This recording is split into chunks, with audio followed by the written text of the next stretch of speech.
Hey YouTube, what's up in JT's house game? Here to bring you my review for The Legend of Korra. Jumping right into this one, there's two storylines. There's Iki and Korra's. I'm going to follow Korra's first. So, long story short, we have Korra who asked Toph what they're going to do today. Toph says that you're looking at it, and Toph is laid back and relaxed.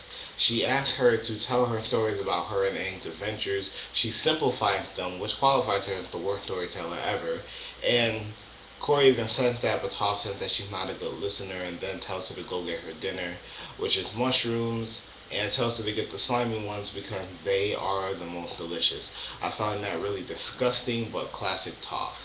So we move forward, and as she's looking for these mushrooms, Korra begins to get visions of her past enemies. Now, she starts having a panic attack, and she eventually ends up stop moving and just sits down. Toph ends up finding her. Excuse me. Toph ends up finding her, and just like, no wonder why you're sitting here all late. You're not doing anything. She was just like, I have visions of my past enemies, and the swamp is basically the one giving me these visions. And Toph lets her know that that's because the swamp is trying to help you, but you're not trying to let the swamp help you. And that's when eventually she ends up taking her to the big tree, saying that how all the roots from the tree travels all around them for miles and miles and miles, and everything connected to the tree.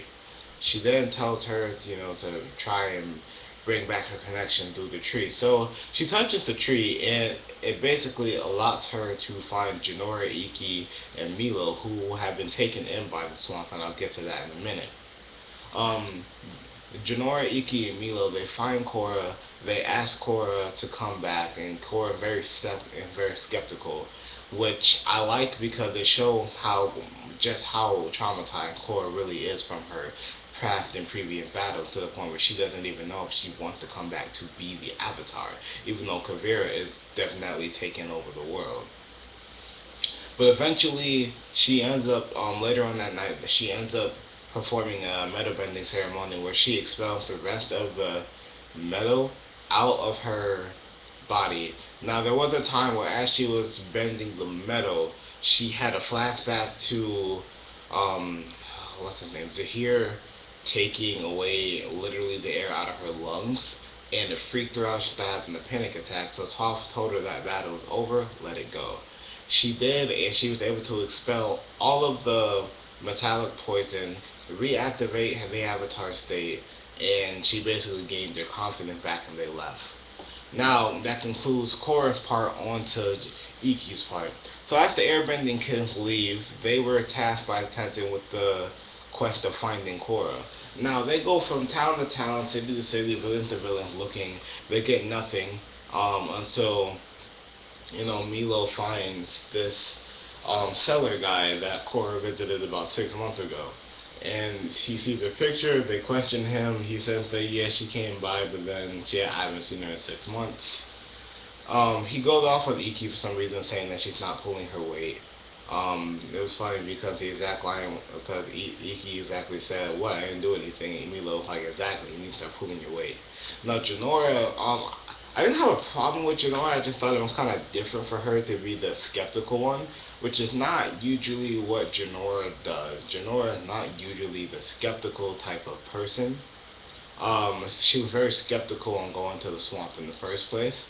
I remember Milo, he definitely had a little bit of a love interest. It was funny because he was trying to be romantic, and I feel like it was kind of working. I don't know if she was reciprocating no feelings, but whatever the case, he was being pretty romantic. Iki messed up the moment, but all big siblings do that. That's just what we do. So, um, Iki eventually ends up getting captured by a couple of earthbending soldiers from Kavira's army that were left behind, and she ends up befriending them, and they end up taking sympathy with her as she is in a situation similar to them, and they end up kind of helping her rule out places, saying that if the Avatar was anywhere in the Earth Kingdom, they would know because Kavira's soldiers are there.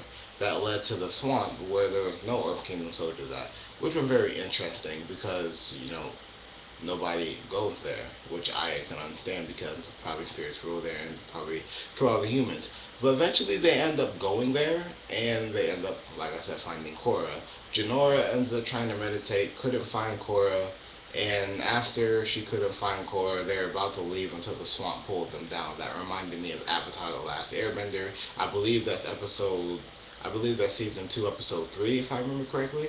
But after that, that's when the rest of Korra's storyline comes into play. They end up finding her and bringing her back. It was a good episode. I liked it, and I can't wait to see more. Korra's been very on point for this season so far. I'm still liking season 3 just a bit better, but that doesn't mean that I don't like season 4. This season is great. So yeah, like the review if you did, comment to get more stuff, comment and subscribe. Please subscribe and keep watching, and I'll see you guys next time.